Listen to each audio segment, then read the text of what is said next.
sponsored by Burma Jewelers, Solan. Hamirpur में अपने एक दिवसीय दौरे पर पहुंचे पूर्व केंद्रीय मंत्री एवं सांसद अनुराग ठाकुर ने कहा कि पूर्व प्रधानमंत्री डॉक्टर मनमोहन सिंह के निधन की खबर बहुत ही दुखदायी है। उन्होंने कहा कि वे आरबीआई के गवर्नर रहे तो आर्थिक जगत में डॉक्टर मनमोहन सिंह ने बतौर मुख्यमंत्री भी बढ़िया काम किया है। उन्होंने कहा कि कभी भी डॉक्टर मनमोहन अपना पारा नहीं खोते थे और बढ़िया से काम करते थे।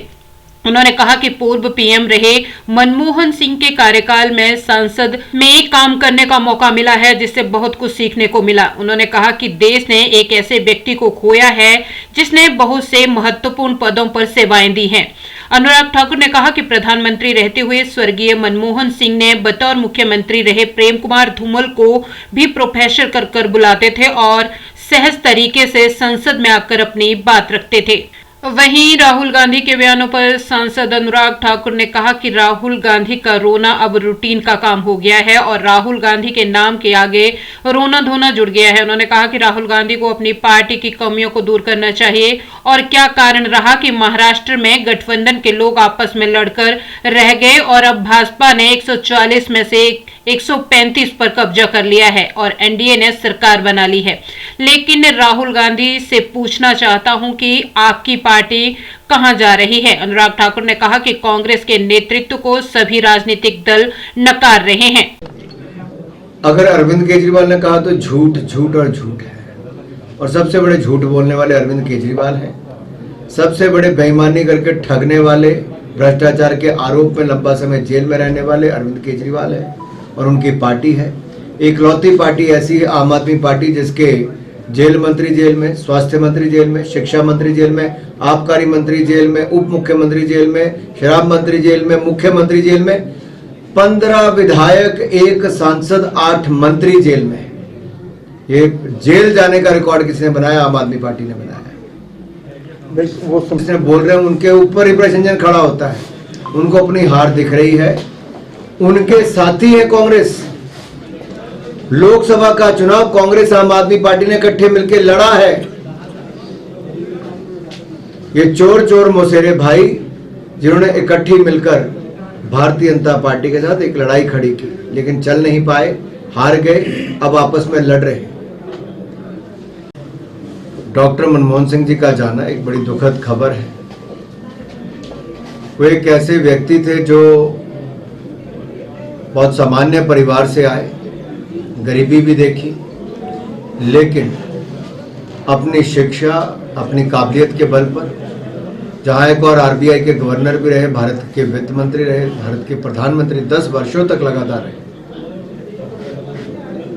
और देश और दुनिया में अपनी सेवाएं देकर बड़ा योगदान उनका भारत के विकास के प्रति है। और वही अगर मैं उनकी व्यक्तिगत बात भी करूं तो बहुत मधुर स्वभाव के थे।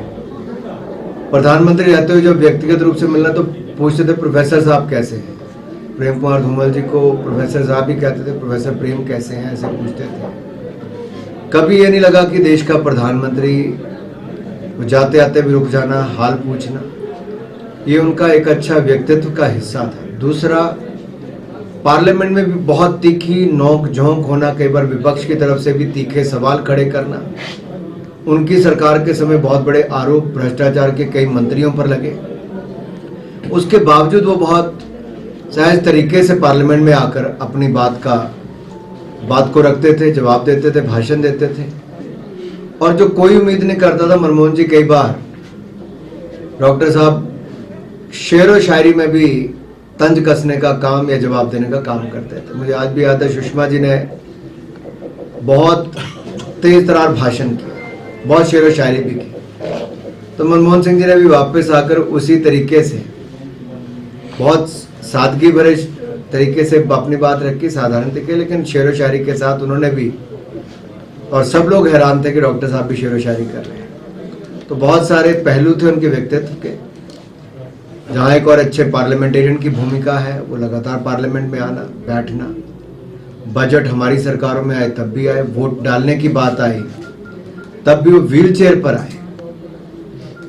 ये दिखाया कि पार्लियामेंट के प्रति उनकी कितनी निष्ठा है और अपने कर्तव्य पालन करना कितना जरूरी है।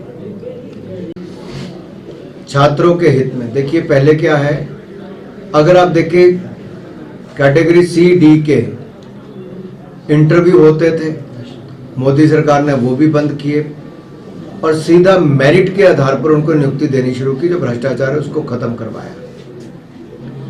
1.5 साल से कम समय के अंदर 10 लाख सरकारी नौकरियां मोदी सरकार ने अभी दी और करोड़ों स्वरोजगार और रोजगार के अवसर देश भर में खड़े किए। पेपर लीक की रोकथाम के लिए एक मॉडल कानून बनाने का काम मोदी सरकार ने किया और हमने राज्यों को कहा कि आपको भी इसको अडॉप्ट करना चाहिए। सर, मैं तो एक ही बात कहता हूं, अगर 1% पे कोई सिद्ध कर दे कि मेरा उससे रिश्ता है, किसी ऐसे से रिश्ता है, मेरा तो 5 टर्म लोकसभा की आज तक कोई मेरे ऊपर ना इस तरह के आरोप लगा पाए। हाँ, अगर आप कहते हो कोई मुझे वोट डालता तो रिश्ता हो गया, फिर तो पूरे हिमाचल से मेरा रिश्ता है भाई। उन्होंने कहा था कि लोकसभा में वो आपका समर्थक है और विधानसभा में अगर कोई वोट डालने से समर्थक हो गया, यहाँ समर्थन किस तरह के समर्थन की बात की जा रही है? वोट तो आप सब भी मुझे डालते हो सकता है एक तो मुझे ना भी डालते हो, तो उससे कोई रिश्ता थोड़ी होता है। उन्होंने तो जिस व्यक्ति के ऊपर बात खड़ी हुई उस व्यक्ति के ऊपर बात काम धंधे की है कि काम धंधे का रिश्ता उससे किसका है। तो जिसको उससे काम है, जिसका उसके साथ व्यापार है, उसको बताना है। वोट डालने से रिश्ता नहीं बनता है। और वोट, अगर वोटिंग मशीन का जानकारी मुख्यमंत्री जी के पास है कौन किसको वोट डालता है, तो बड़ी प्रश्न चिन्ह खड़े करता है भाई।